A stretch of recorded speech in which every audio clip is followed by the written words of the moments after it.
Silakan rapatlah yang paling muda.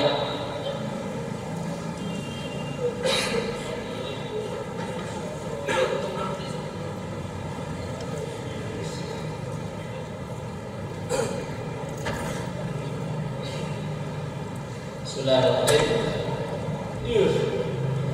Assalamualaikum warahmatullahi wabarakatuh. Alhamdulillahirabbil alamin. Wassalatu wassalamu ala asyrofil anbiya'i wal mursalin wa ala alihi washabbihi ajmain. Wa billahi sadri wa sadri amri wa qul lisan yaqulu qawli amma. Alhamdulillah, kawan sekalian, hari ini kita bisa kumpul bareng di sini. Cuma nggak seperti biasa. Biasanya kita datang ngaji aja harus pulang. Hari ini agak beda. Hari ini kita diajak ngaji, habis itu bersih-bersih WC. Ada banyak kerjaan yang bisa kita kerjakan hari ini. Ide awalnya sebetulnya adalah ketika kita ngobrol-ngobrol sama penyelenggara kajian, sama pengurus masjid, flashback sedikit ya. Topiknya bagus.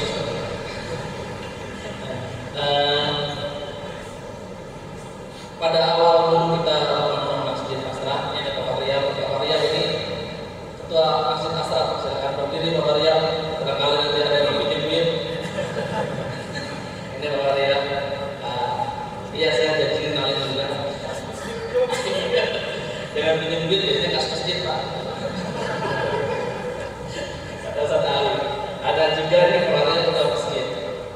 Di belakang ini ada yang kurang lihat handphone pakai baju biru sama sebelahnya tuh putih pakai handphone muda pegang kamera, itu namanya Pak Rusdi Pak. Kalau bapak-bapak sering buka YouTube channelnya Jakarta Mengaji, Aceh Mengaji, pos semuanya yang sedang mengaji itu dia dalamnya. Nah, itu dia dalamnya. Kalau ada channel-channel ustaz yang punya channel sendiri, HB lah, apalah segala macam, itu dia juga dalam. Ini kreativitas yang perlu kita contoh. Alhamdulillah. Artinya beliau punya konsep di situ, beliau serius dan alhamdulillah jadi sesuatu.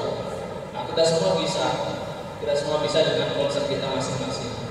Nah, kalau hari-hari Ahad atau semua ngaji di sini, setiap Ahad sebulan 2 kali, sebulan sekali, itu sebetulnya penyelenggaranya bukan langsung Masjid Asra, tapi jamaah Masjid Asra yang dikoordinir oleh Pak Denny dan teman-teman. Silakan Pak Denny Bang. Nah, ini namanya jatuh tangan masjid. Ini Pak Denny ini ketua timnya Masjid Asra Asia dari Taman Surga namanya. Ini Pak Denny sama teman-temannya Mas Teguh, Mas Akil, Mas Ibrahim. Nah, ini yang mengelola kajian di Masjid Asra itu yang hari Ahad di Masbah. Ada juga kalau antum sering dapat broadcast kajian dari Masjid Al-Furqan Toyota, sering kan ya, rutin itu Al-Furqan ngajinya lebih kita malah rutinnya. Ini ada apa namanya safety juga ada di sini. Nih bapak yang baju putih, peci putih, Pak siapa namanya Pak? Pak Subhan. Pak Subhan ini BKM-nya Masjid Al-Furqan. Jadi kalau antum ke sana bisa ketemu beliau, tentunya kalau mau ngobrol, pinjam duit sama yang mana. Ini Pak Subhan. Ada lagi yang mau kami kenalkan, itu Pak Reza. Tadi beliau berhalangan hadir. Pak Reza ini yang tanggung jawab kajian kita di sini setiap Selasa malam dan Kamis malam. Beliau adalah pimpinan dari Yayasan Ibnu Qayyim Al-Jauziyah. Jadi bukan langsung Masjid Asra sendiri yang dilakukan, tapi dari ikhwan-ikhwan yang memakmurkan masjid. Gitu ceritanya. Makanya kami kenalkan. Ada yang kami kenalkan, mungkin siapa lagi di sini? Nah, tadi Mas Kris sudah saya kenalkan tadi yang bernikah kemarin, alhamdulillah dapat hafizah. Tapi susah Pak, kata Ustaz Bawazi, kalau dapat hafizah itu susah. Tadinya dia baca Yasin keras, itu di dirinya apa? Berat. Ini lagi pintar alhamdulillah. Ini sekarang udah beda mikrofon peningkatan. Alhamdulillah ada berharap semoga langgam nikahnya. Hari ini sengaja kita undang sekalian untuk ngerasain sebetulnya, untuk merasakan gimana sih mempunyai masjid, memiliki masjid. Dulu awal pembangunan masjid, challenge-nya tantangannya varian, yayasan, ekstra dan sebagainya. Masjid makmur itu dilihat dari apa? Jawabannya standar, dilihat dari ramainya jamaah yang hadir di malam rawatib atau kajian kajian. Alhamdulillah dengan berkembangnya dakwah sunnah itu sudah bukan hal yang kalah, sudah biasa. Kalau mau masjid ramai, kunciannya gampang, Ustaz. Panggil Ustaz yang tetap ramai, pasti nyaman masjidnya. Tapi apa itu lagi standarnya sekarang? Standarnya ternyata berubah lagi. Bukan lagi masjid ramai yang mana jamaahnya itu. Kalau kita lihat fenomena yang terakhir ini, ada masjid Jodokarya, ada yang betul-betul, siapa Ustaz yang klasikal itu, yang dia punya kajian begitu ramainya, dan itu pengajian biasa melibatkan masyarakat umum yang masih kadang-kadang belum ngaji dan sebagainya. Ada masjid yang bagus, takarannya bukan lagi sekedar ramai, tapi takarannya adalah seberapa kepedulian jamaah terhadap masjid itu. Gitu. Jadi kalau antum datang ramai terus itu pulang, terus jamaah juga nggak tahu jamaah kita tuh yang mana aja ya. Nggak punya database juga kita kan. Gitu. Jamaah kita yang begitu ada ikhwan kita ngaji yang meninggal, kita mau ngasih tahu siapa, kita juga nggak tahu siapa yang dikasih tahu. Gitu. Karena kita nggak punya ikatan kuat. Nah, kita hadir hari ini untuk mencoba menyusun itu. Jamaah yang segini banyaknya, kalau kita nggak ada ikatan, jadinya rapuh. Padahal banyak yang bisa dilakukan. Contoh hari ini di Masjid Al-Mursalin ada ini ya, ada pengecoran. Itu masjid yang biasa kajian-kajian sunnah di sana. Andai kan kita punya ikatan kuat, kenapa nggak hari ini sebelumnya kita koordinasikan untuk kita bakti di sana semua? Ini satu upaya yang efektif untuk menepis anggur-anggur di masyarakat, Bapak-bapak sekalian. Antum mungkin lihat ada komunitas Baitul Soleh, Baitul mengaji yang pakai motor-motor gede, teman-teman kita yang ngaji. Ketika kita ngobrol, tujuannya apa? Tujuannya menepis anggapan miring tentang kajian sunnah yang sekarang. Bagus, saya bangga alhamdulillah. Tapi kan nggak semua kita punya motor Harley gede kan? Nanti mau bikin klub sepeda, yang bisa juga sebenarnya. Tapi satu, kita semua dikaruniai sama Allah itu bibir yang udah tersenyum sama tangan yang bisa kerja. Andai kan bibirnya nggak dibuat untuk apa namanya berdebat terus, entah itu di pertemuan, entah itu di grup yang akhirnya selesai dengan debat, menyalahkan sini sana sini, tapi diganti dengan senyum dan tangannya dibuat untuk berkarya sesuatu. Atau ada di salah masyarakat, ada di grup di Jamiah saya cerita sedikit Ustaz. Banyak ikhwan yang nanya kita selama berproses masjid, mereka mau bikin kajian. Mereka juga nanya kenapa sunnah itu tidak diterima di lingkungannya mereka, kenapa masjidnya tidak besar menolak. Ya karena yang ditawarkan sama itu ngaji dulu, bukannya berbuat sesuatu dulu. Andai kan di situ ada satu masjid, antum ngaji datang selain jamaah, antum bantu juga membuatnya bersih-bersih masjid. Gak usah banyak serangan di situ. Insya Allah suatu saat itu marbot. Kalau pengurusnya masih suka yang Newcastle misalnya dan no gitu, kan dia suka ada acara pergi-pergi. Ini terjadi sama saya. Itu masjidnya jelas sekali melihat saya beda. Tapi suatu saat karena saya sering datang begini kadang kita kan di masyarakat kita asal kayak jauh sudah ustaz kan ya. Gitu. Begitu mereka mau ziarah wali songo, pengurusnya nanti saya kalau masih dijagain dulu, nanti jadi imam. Udah jelas mereka kita rajin ke situ, kita senyum sapa, ngobrol. Begitu ke situ mau dipesokin siapa yang dicari? Kita gitu. Ini contoh yang bisa dilakukan di semua tempat di tempat kita masing-masing. Bakso, bersih masjid, jadi perbot ngerasain rasanya jadi perbot masjid. Antum misalnya datang, ada bapak yang cerita, Ustaz kalau masih sono mah kotor, AC-nya gitu. Nah kalau musim ini kayaknya nggak nyaman tempatnya tuh begini-begini baru dan sebagainya. Antum cerita, gitu. Tapi antum rasain bagaimana caranya merawat masjid, nggak sederhana, gitu. Banyak ceritanya, banyak rasanya. Kecuali antum bikin masjid sendiri, terus sendiri ada orang yang antum bayar pengurusnya lebih mudah lagi. Wong itu awal dari saya, tadi sudah saya kenalkan sudah selama ini ada Pak Rusdi dari Jakarta Mengaji, ada Bendera Kurban, ada Bendera Maksurga, kenal juga Pak Fahrial, ketua masjidnya, kalau Kang Sarif kenal semua di depan ya, imam kita yang banyak banget kalau sholatnya. Nah di depan sini saya tidak perlu kenalkan, nanti dia mengenal dari masing-masing jumlahnya berapa hasilnya.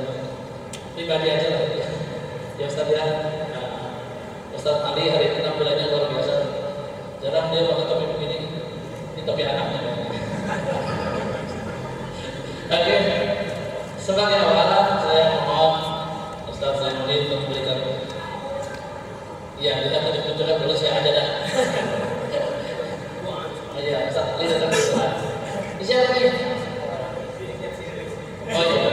Oke, Ustaz Zainuddin dulu untuk kasih sedikit motivasi sama kita. Bagaimana kita seharusnya sebagai orang yang sudah ngaji di sini. Mungkin terima kasih dari saya setiap orang atau kepada Ustaz Zainuddin. Assalamualaikum warahmatullahi wabarakatuh. Alhamdulillah wassalatu wassalamu ala Rasulillah Muhammad bin Abdillah wa ala alihi wa sahbihi wa man tabi'ahum bi ihsan ila yaumil qiyamah. Para ikhwah sekalian, pada kesempatan pagi hari ini saya bicara duluan karena mengikuti dan menuruti perintah beliau. Sebenarnya saya mintanya belakangan, tapi diperintah duluan jadi saya ikut duluan. Iya. Jadi teringat kita sebenarnya, ya mungkin kita tidak mengatakan bahwa ikhwah sekalian, teman-teman sekalian ini tidak pernah ikut merasakan mengurus masjid. Tidak, mungkin ada di antara kita yang juga mungkin mengurus masjid juga, ya juga ikut masjid juga dan seterusnya. Tapi perlu kita ketahui secara umum bahwa setiap masjid punya tipikalnya sendiri-sendiri. Ya kan, Masjid Astra pasti kita lihat, misalnya kita ada pengurus masjid, kita ada masjid di dekat rumah kita. Mesti kita rasakan berbeda Masjid Astra dengan masjid yang dekat rumah kita. Pasti akan ada perbedaan-perbedaan. Perlu sama-sama kita ketahui bahwa hari ini mencari orang yang peduli terhadap masjid tidak mudah, tidak gampang. Maka oleh karena itu seringkali akhirnya kemudian ya masjid yang peduli terhadap masjid, orang-orang yang menurut kita sebatas ilmu kita, sebatas pemahaman kita, mereka yang kurang dalam ilmu agamanya, sehingga terjadilah hari ini masjid keadaannya seperti itu. Dan kita sendiri juga tidak mau ikut aktif di sini. Yang dimaksud ikut aktif di sini tadi sudah disinggung, kita tidak langsung harus masuk jadi pengurus. Jadi jangan sampai juga ada kesan selama ini juga kesan yang banyak dimunculkan oleh sebagian orang bahwa ini sedang merebut masjid. Ada kesan itu sedang merebut masjid, menguasai masjid dan seterusnya.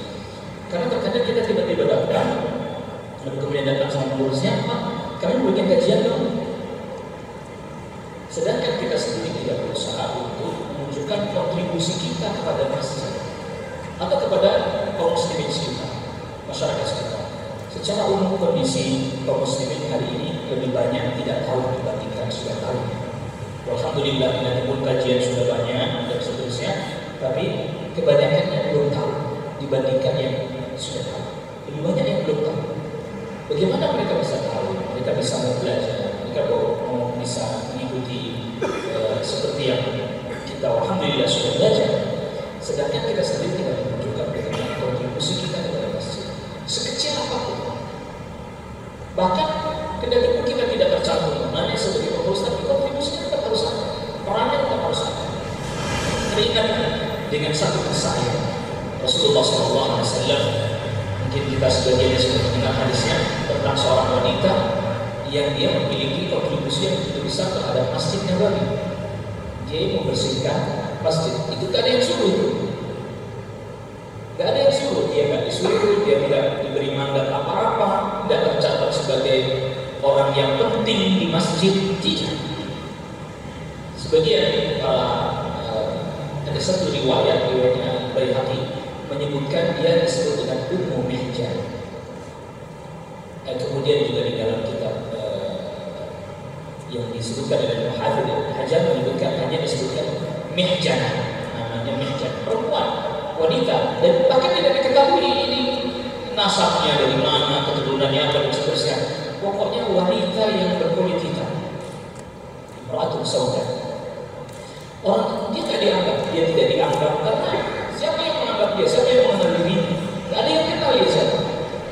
Dia tidak kenal, artinya bukan termasuk orang yang terpandang, bukan termasuk orang yang kalau dia sedang tidak ada lalu kemudian orang menanyakan mencari dirinya, tidak.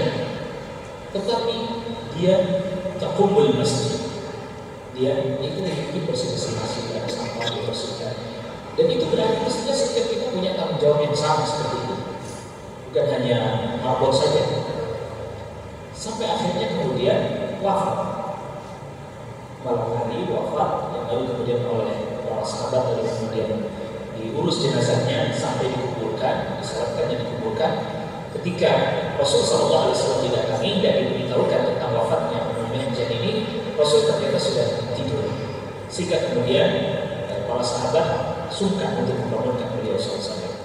Sampai akhirnya Nabi SAW bertanya. Itu berarti Nabi SAW selama ini perhatikan. Orang yang tidak diperhatikan oleh orang lain, aktivitasnya yang mungkin tidak dianggap oleh orang lain, kontribusinya tidak begitu dianggap oleh orang lain, ternyata Rasulullah SAW sangat memperhatikan. Buktinya, Rasulullah SAW bertanya karena wanita yang biasanya bersih-bersih masjid itu nggak pernah disuruh, nggak pernah diminta, ya tidak merupakan tugas dia di masjid tersebut, tidak, tapi dia melakukan hal itu dengan yang dia kehendaki, yang dia mau.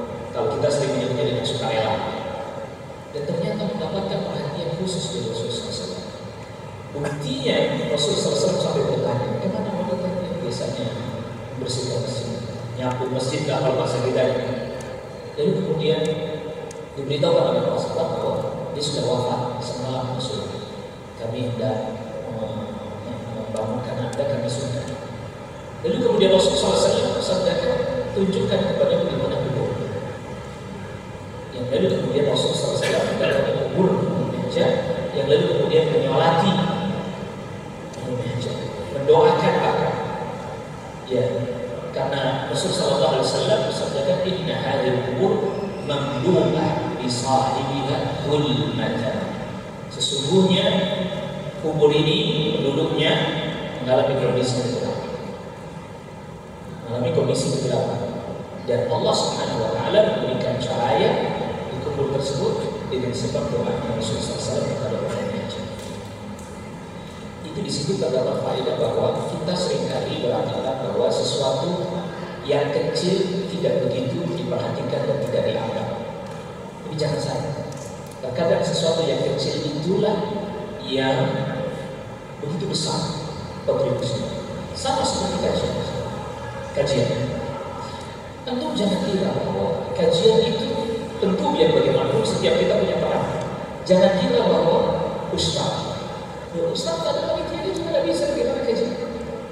Gak ada yang ngatur dan seterusnya. Bagaimana kajian? Maka terkadang ustaz dengan teman-teman yang aktif mengadakan pengajian, kajian, hendaknya sering berkomunikasi, sering konsultasi Ustaz bagaimana kondisi di tempat ini. Karena bisa jadi panitia melakukan satu langkah tertentu, sedangkan di situ belum tentu tepat persis. Karena memang kondisinya berbeda-beda.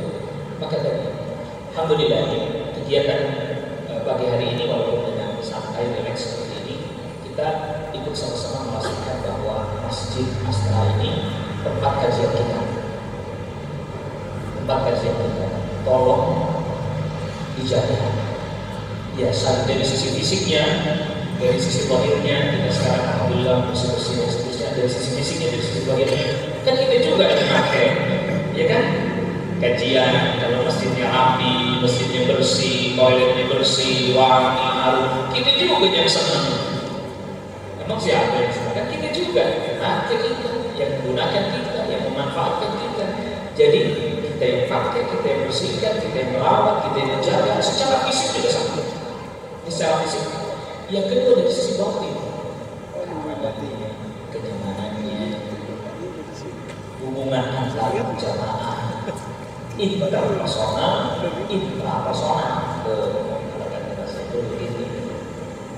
internal kita yang sedang kaji dengan intra yang belum. Perlu kita ketahui bahwa ini masjid, tentu kita berharap kajian berjalan dengan baik, ya kan, lancar, tidak ada kendala satu apapun. Kita pahami bagaimana masjid Asra ini, tempat kita menimba ilmu, tempat kita menuntut ilmu, ada sesuatu yang berbeda dengan di masjid tempat kita, di masjid masyarakat semua itu. Di sini aku bisa bayangkan, semua orang bisa mampir ke sini. Namanya masjid begini kan, orang dari sana lewat mampir. Anda tahu berapa? Kita semua tahu berapa lingkungan perusahaan yang ada di sekitar kita. Datang ke sini, di sholat, kadang itu pengajian juga, termasuk Jumatan juga, dengan berbagai macam. Ada yang sudah paham, ada yang belum paham, dan seterusnya. Nah, dan kita mampu menjaga hubungan yang baik dengan mereka yang ikut hadir di sini. Bahkan kalau bisa, bagaimana caranya mereka ketika mereka hadir, ketika mereka duduk ikut kajian misalnya diselenggarakan oleh antum, oleh kita semua misalnya, mereka merasakan, ini yang saya butuhkan, ini yang saya cari, ini yang saya mau itu selama ini. Mereka dapat itu di sini. Karena memang yang tadi, jadi ada semacam kesan angker, jangan ada itu masa masjid kesannya angker gitu. Ya begitu orangnya juga angker gitu kan, serem-serem gitu, cemerut aja di sini. Dari sama itu ya. Padahal mestinya kalau teman yang kita sering ketemu maka udah biasa ya. Semestinya ketika ada wajah baru, catatan, ada wajah baru hadir, Anda jangan pasang muka curiga. Ujung rambut ujung kaki dilihatin, celananya dilihatin. Terus kenapa sih tatapan mata Anda sampai lurus-lurus ke celananya?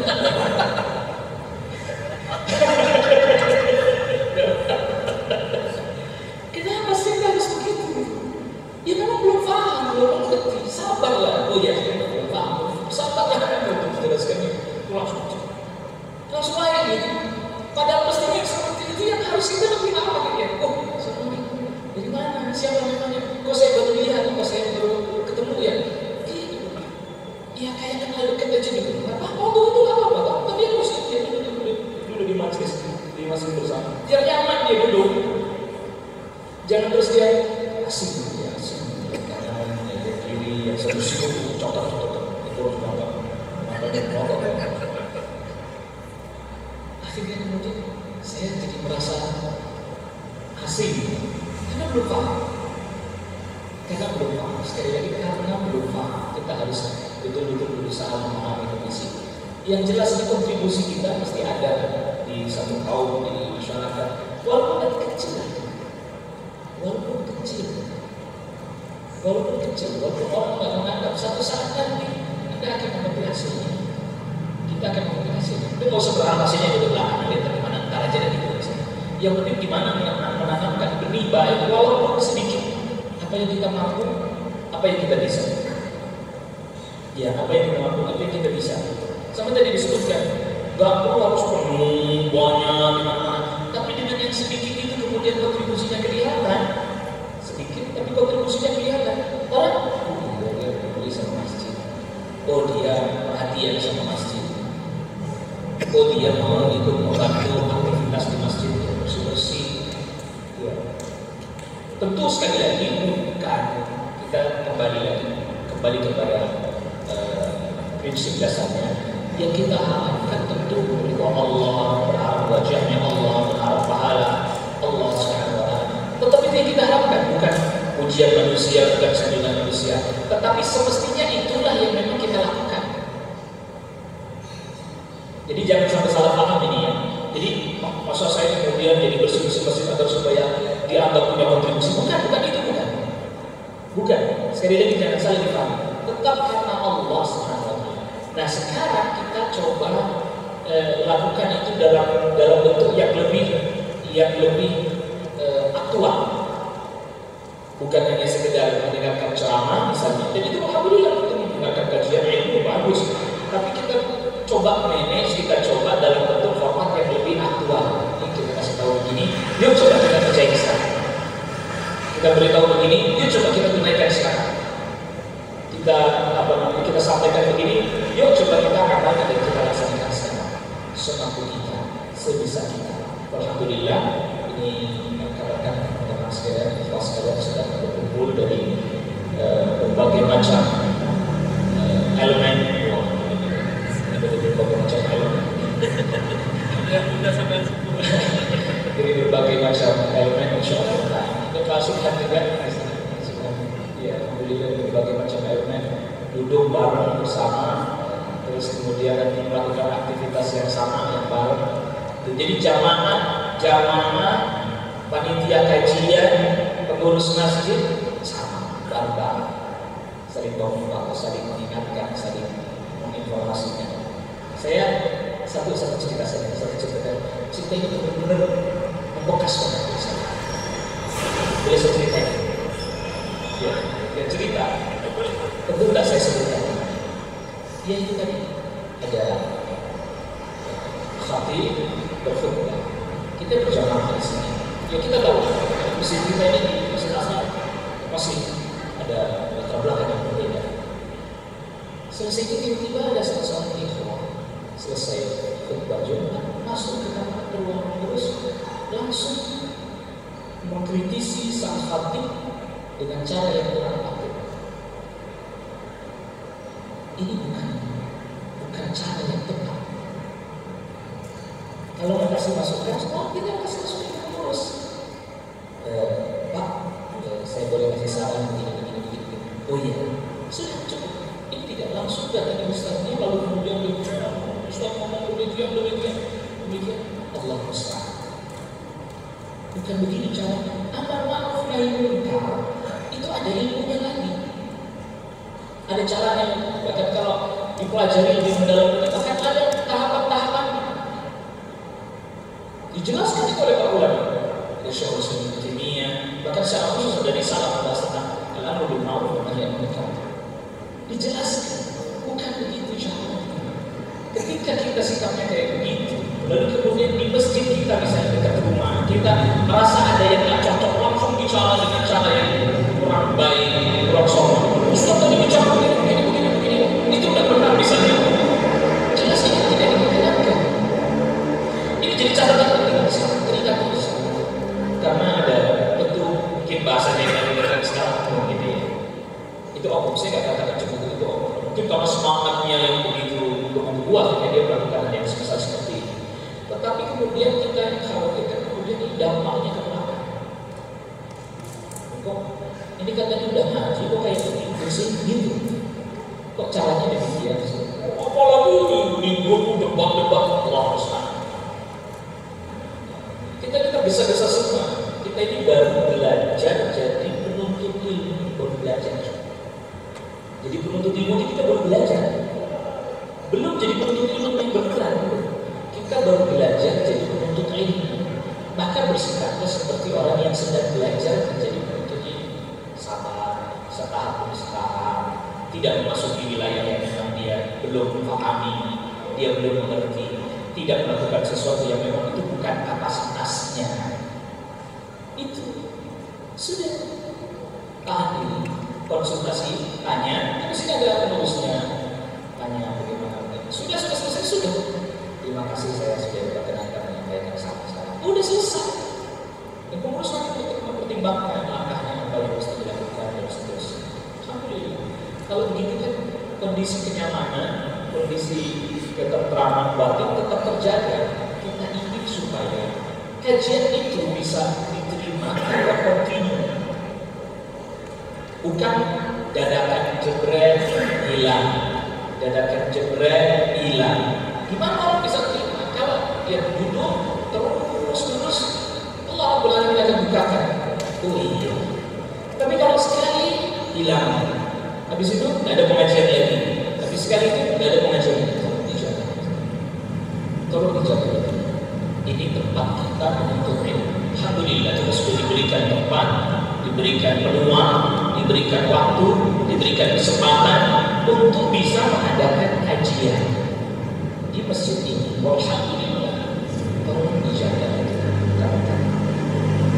Sebab kalau tidak, kita khawatir sampai nanti apabila kesempatan yang kita miliki ini kemudian hilang. Pokoknya jaga masjid ini, kemudian jaga akhlak kita, sikap kita, tutur kata, dan termasuk perilaku, terutama lisan luar biasa ini. Jadi jangan sampai udah ngaji lisannya makin pedes itu, makin tajam, tapi makin lembut, makin baik. Dan mudah-mudahan Allah Rabbul Alamin berikan kepada kita taufiknya, hidayahnya, sehingga kita bisa terus berada di atas jalan yang lurus, jalan yang diridhai Allah Subhanahu wa taala. Wallahu taala a'lam wa a'lam. Sallallahu alaihi wa sallam. Saya cukupkan dulu saya. Assalamualaikum warahmatullahi wabarakatuh. Saya tutup aja ya. Itu kalau tahu itu sudah proses. Ya. Alhamdulillah, wassalatu wassalamu ala Rasulillah wa ala alihi wasallam.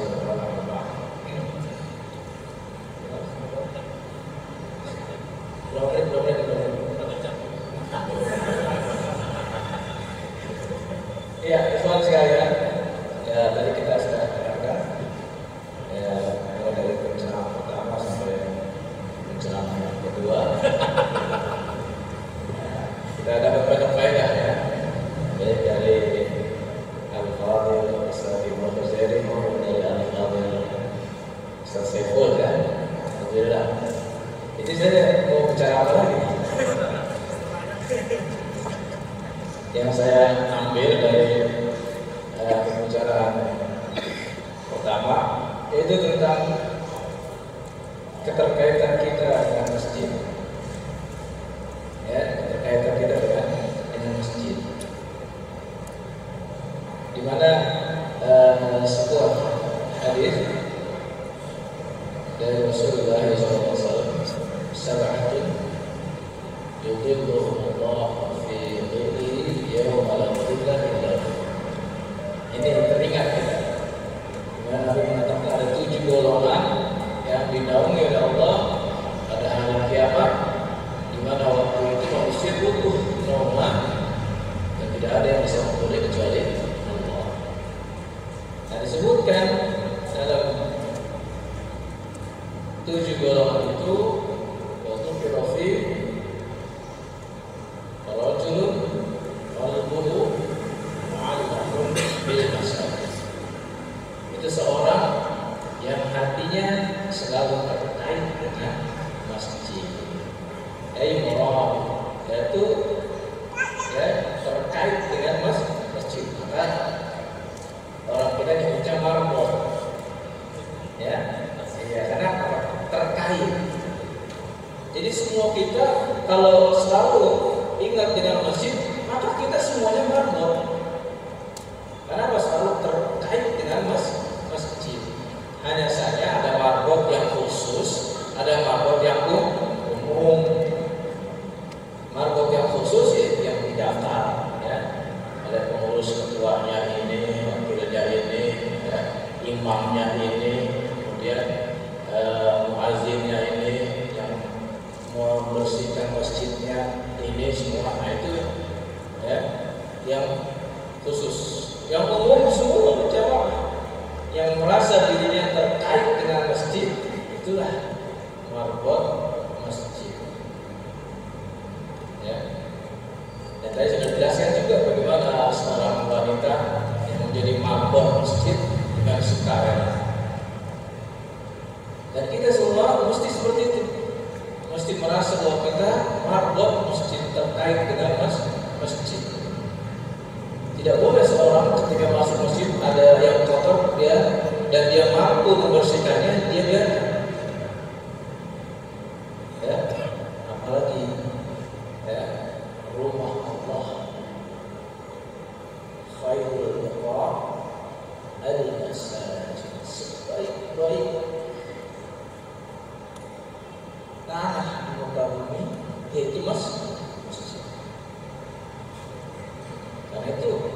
muslim kalau dia tahu bagaimana dosa yang nanti ditampilkan oleh Allah Subhanahu wa taala, di antara dosanya apa?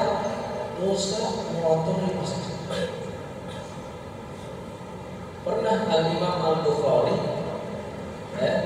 dilihat oleh murid-muridnya, janggutnya jatuh. Janggut Imam Bukhari nggak tebal, wah, ya kayak kita lah ya, janggutnya sedikit. Ya, karena Imam Bukhari bukan orang Arab, dia orang mana? Orang Uni Soviet, ya, orang Bukhara. Ya, dia janggutnya ya, biasa, janggut diambil, ditaruh di kantong. Lalu tanya, ya Syekh, kenapa janggut-janggut itu diambil dimasukkan? Apa kata beliau? Saya takut, saya nanti dihisab oleh Allah mengotori mas. Ya. Sampai demikian tuh takutnya Al-Imam Al-Bukhari. Janggut saja. Nah, nggak boleh kita mengotori, apalagi ada yang iseng gunting kukunya, kemudian tinggalin. Ya. Itulah ayat Al-Imam Al-Bukhari.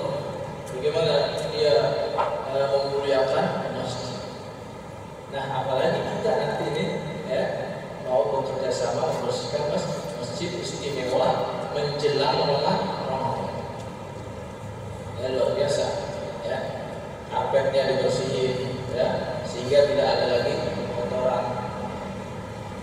Sehingga orang yang sujud, masya Allah, apalagi kalau diberi minyak wangi, ya, bisa-bisa yang sujud, ya, lama betah banget. Iya, itulah kira-kira masalah yang saya dapatkan tadi, masalah kita menjadi marbot masjid. Ya. Ada masalah yang kedua, masalah tentang bagaimana akhlak. Tadi telah dijelaskan oleh Al-Fadhil Ustaz Ibnu Khuzairi bahwa kita sebagai orang-orang yang mengaku aja ya, mengaku Sunni, mengaku apa lagi? Mengaku Salafi. Kalau saya terus terang saya masih malu kalau mengaku seperti itu. Kenapa? Masih jauh sekali. Masih jauh. Ya. Kita baru mau jalan menuju salaf, baru mau jalan menuju sunnah. Ya, kenapa berat sekali kalau kita ngaku-ngaku, ya, seperti pengakuan orang-orang yang jahil, ana salaf, masya Allah, ya, ana sunni, masya Allah, berat sekali. Ya, kenapa? Kita belum paham. Ya, mohon maaf, banyak yang sudah ngaku-ngaku begitu, subuhnya aja masih ketinggalan terus. Subuh siapa? Enggak ada. Kalau merasa ya takdir ya.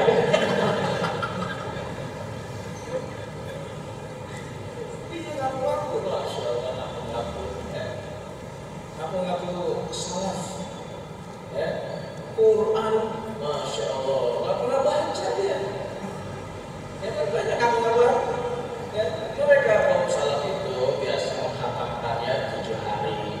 Yang paling minimal mereka sebulan sekali. Ini baru tuh mau Ramadan ambil Quran, diupin.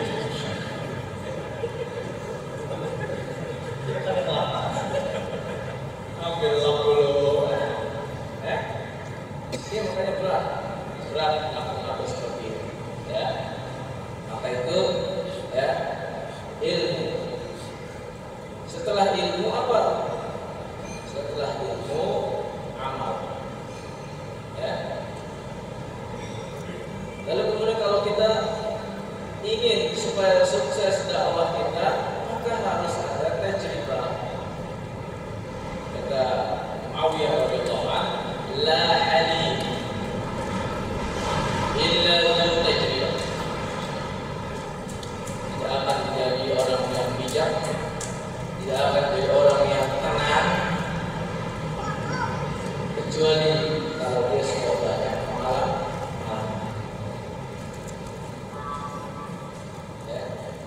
Jangan remehkan orang yang lebih tua dari kita usianya.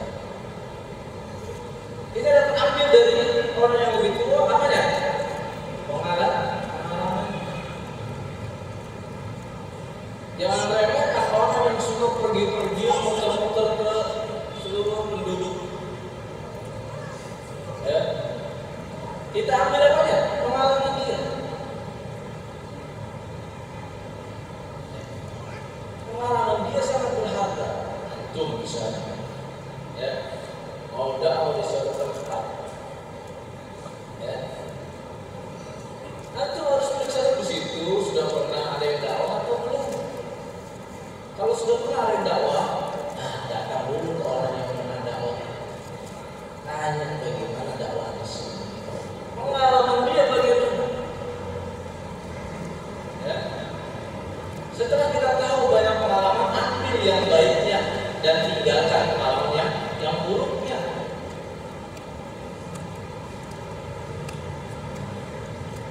Sudah mulai dakwah, belum punya pengalaman, itu masih cekap, langsung saja datang ke pengurus dari Cekatan ke DKM.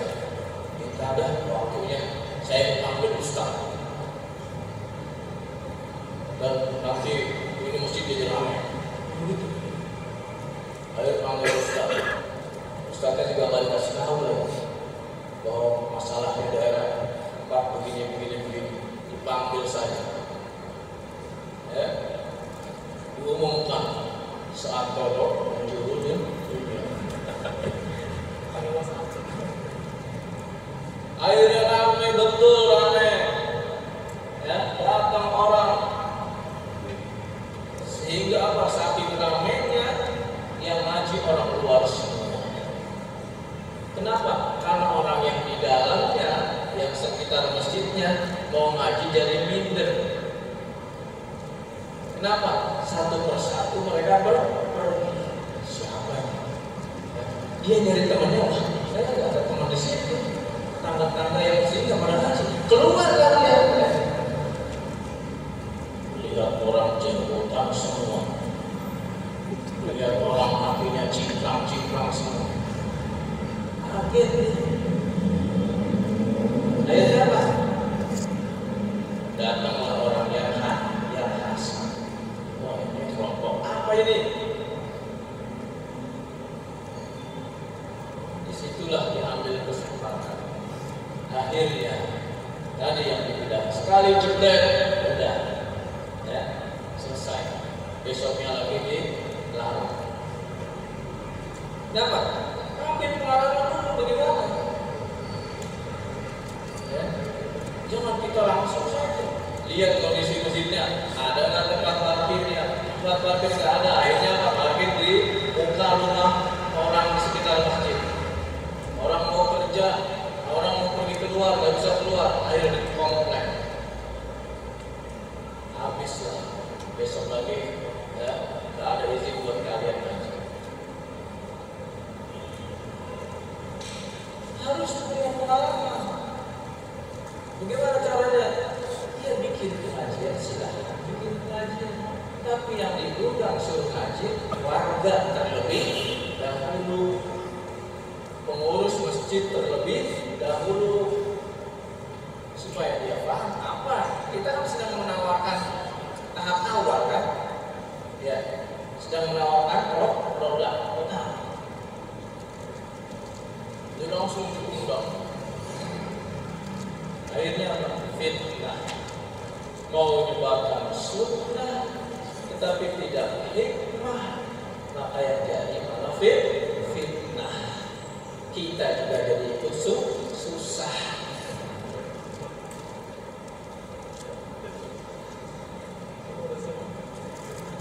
Kasihan, ya? Nah itulah, ya. Belajar dari pengalaman, ya. Belajar dari pengalaman.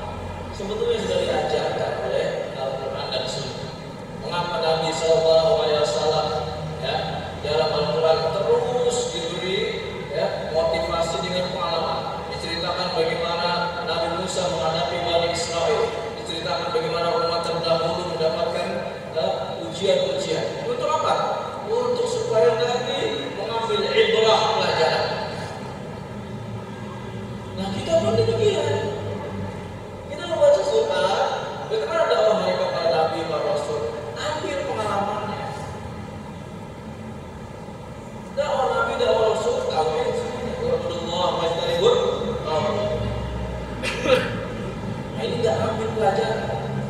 Terus datang udah ayo bikin kumpulan, dan kumpulan apa? Yang penting kumpulan kebebasan, partai kebebasan Indonesia. Ya, dakwahnya apa? Dakwah yang tidak tegakkan khilafah. Nah, akhirnya apa? Buatlah keputusan bubarkan. Kenapa? Dia nggak baca pengalaman. Mau dakwahnya dakwah ikutin siapa? Kalau ikutin Nabi, Rasul, lihat ada pengalaman yang kita bisa ambil dari mereka. Nggak ada seorang Nabi itu berdakwah, ya, mengajak orang kecuali apa? Wa'budullah wajtanibut taghut. Itu dakwah mereka. Ya. Berdiri atau tidak berdiri khilafah itu bukan tujuan. Yang menjadi tujuan wa'budullah wajtanibut taghut. Makanya Nabi SAW ceritakan, ya, bahwa hari kiamat ketika dikumpulkan ada Nabi bawa serombongan besar, ada Nabi bawa rombongan kecil, ya, paling 10 orang ini. Ada Nabi bawa cuma berapa? Cuma 2 orang atau 3 orang, ya.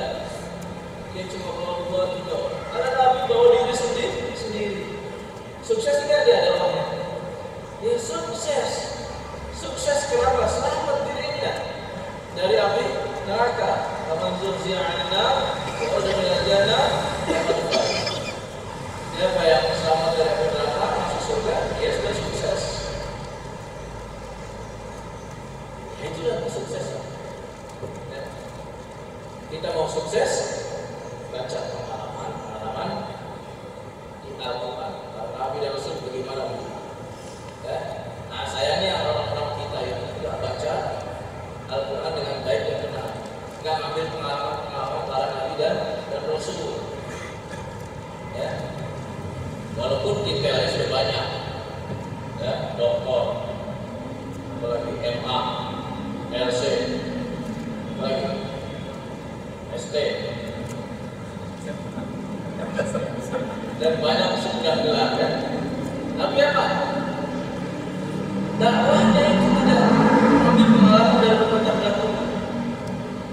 Ya, dakwah itu bukan bikin kumpulan, bikin organisasi, bukan.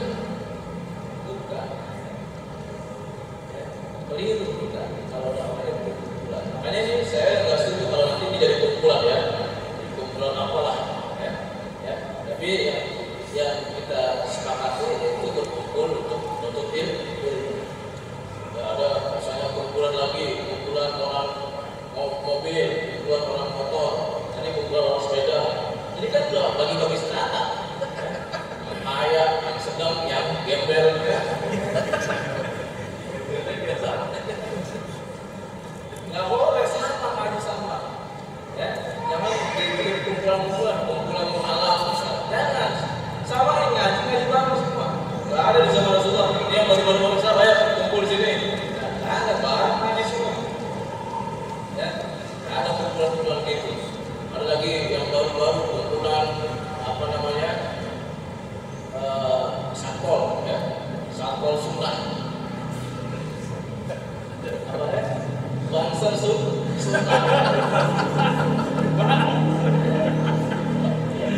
Iya, ada sekarang seperti itu, bangsa sunnah, ya. Jadi akhirnya mereka latihan bela diri, ya. Berubah aja jadi. Ya, nggak boleh. Ya, kita bukan mau seperti itu. Kita udah ngajak orang wa'budullah wajtanibut taghut. Ya, itu yang penting. Jangan kita lalai gara-gara kumpul banyak lalu merasa bangga. Oh, kita udah banyak nih, jangan. Ya, jangan seperti itu. Tetap tawadhu, ya, minta kepada Allah Subhanahu wa taala agar apa? Sabit, ya, akidah kita, sabit iman kita, ya, serahkan, ya, untuk masalah dakwah kepada orang-orang yang ahlinya, ya. Demikian sebagaimana yang dilakukan oleh para sahabat. Dakwah tidak semuanya mengajak, tidak begitu sudah dapat iman mereka pengen ibadah, pengen khusyuk. Ya, karena itu ketika mereka tidak khusyuk ibadah diganggu mereka hijrah.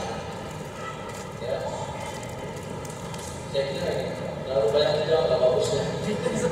Nanti sudah mulai kayaknya ngomong ya. Baik, demikian kita ulanginya, maaf ya, dan kita lebih baik langsung aja bekerja dan banyak ngomong ya. Iya. Walhamdulillahirobbilalamin. Assalamualaikum warahmatullahi wabarakatuh. Waalaikumsalam warahmatullahi wabarakatuh. Terima kasih saya menambahkan pada saat kemudian Ustaz Ali. Teman sekalian, tadi udah dari Ustaz karena ini silaturahim, kayaknya nggak mesra kalau ketua masjidnya nggak ngomong. Silakan pada Bapak Rian untuk memberikan sambutan 1 jam 2 jam. Silakan Pak. Biar kemarin aja, biar kalian ya. Dia jauh-jauh dari Bekasi, masa dari Bumi. Ya. Ini bakatnya ketua kita. Silakan Pak. Bismillahirrahmanirrahim. Assalamualaikum warahmatullahi wabarakatuh. Ketiganya saya nyambung dari di situ.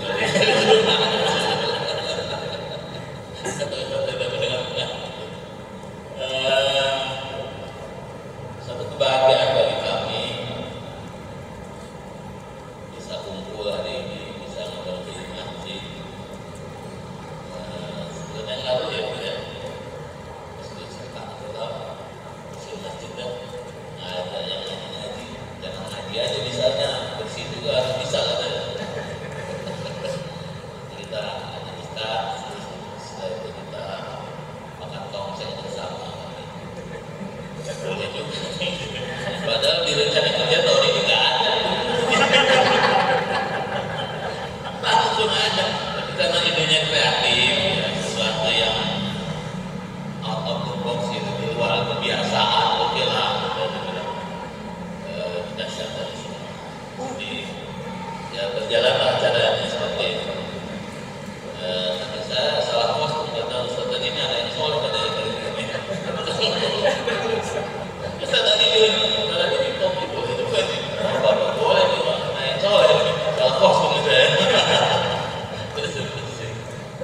Ya jadi terima kasih ya. Jadi masjid ini ya di belakang Ustaz semua, kita semua makhluk ya. Luar kemudian hati kita selalu terpaut di masjid ya insyaallah. Cukup. Karena jaminannya surga kalau udah terpaut di masjid ya benar kita masjid. Dan tadi itu satu bab yang jatuh diambil pertanggungjawaban. Kadang kita tanpa sadar tidur sini dealer sini, nah itu ya itu kan kotoran juga ngangkatnya gimana ya. Jadi ya teman-teman nggak sadar ya kita bersilah ya. Semoga jadi ada amal kita dicatat sama Allah, kita dapat marbot hari ini keringatkan sedikit lah.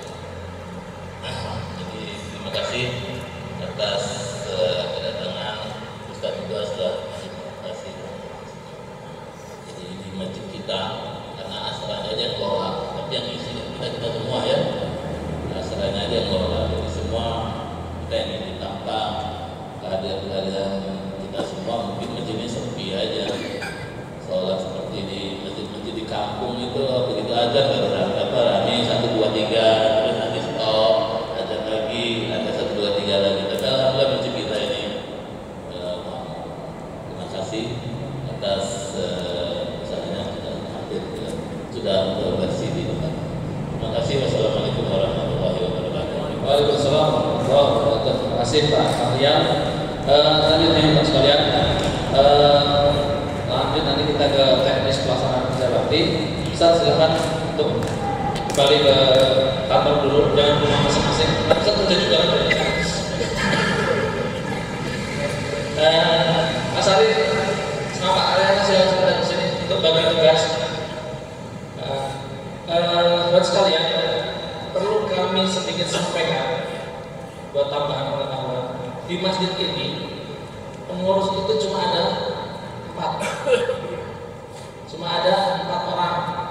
Ketuanya tadi Bapak lihat, nggak ada ketua 1, nggak ada ketua 3, apalagi ketua 5. Ketuanya 1 doang, Pak Maria, karena memang dia udah paling tua dari kita, ketua. Ya, terus Pak Saleh, imam kita ini, beliau bagian rumah tangga yang tanggung jawab masalah kebersihan, masalah semuanya di masjid ini, inventaris barang dan sebagainya. Kebutuhan masjid ditanggung jawab oleh Pak Saleh. Termasuk imam besar, karena badannya besar. Ya, terus ada lagi Pak Rahmat Diwoni. Mana? Pak itu yang kelas 8, tapi kelas nasional hidupnya enggak.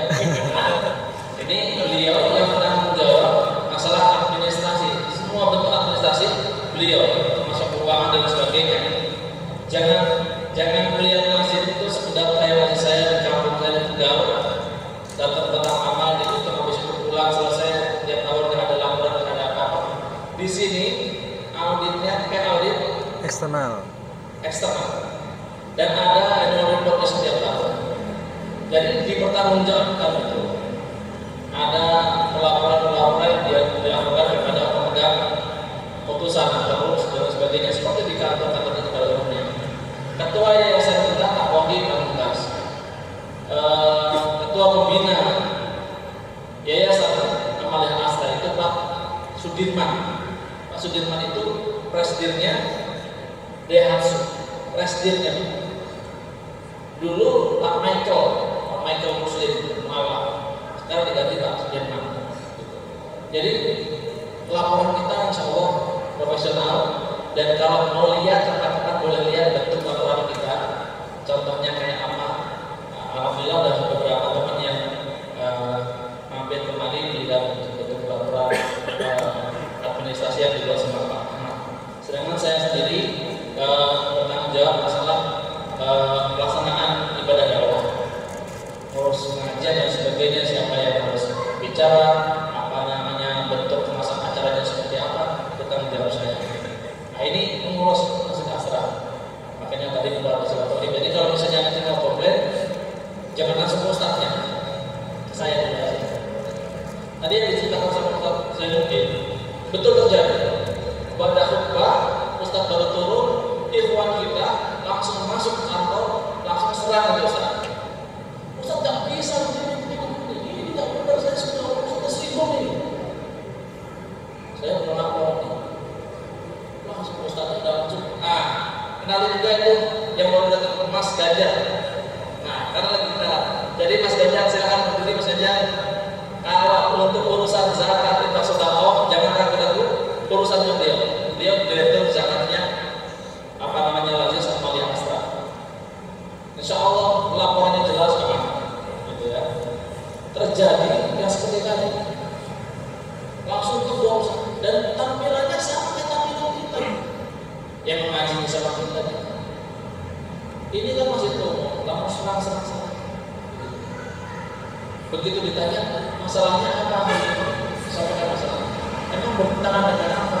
Dengan surat Al-Luqman. Surat apa? Al-Luqman. Emang ada itu surat Al-Luqman? Surat Al-Luqman itu ya Mas ya?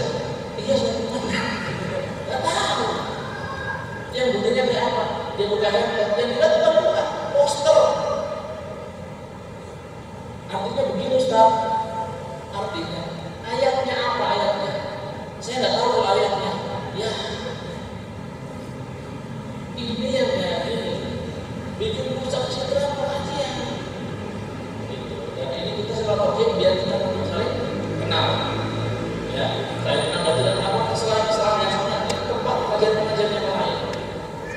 Kita saling kenal, ada husnuzon, ada tabayun. Insya Allah kajian sunnah berjalan. Ini nanti Marak Syarif jangan dibagi atau sudah dibagi sesuai dengan apa namanya kerjanya masing-masing. Sepertinya Pak Syarif ini membagi tugas disesuaikan dengan minat bakat. Jadi kalau tidak saya enggak bercanda. Ini kerjaan semua betul. Ya, jadi sudah ada masing-masing kelompoknya nanti dikumpulkan sesuai kelompoknya, nanti Pak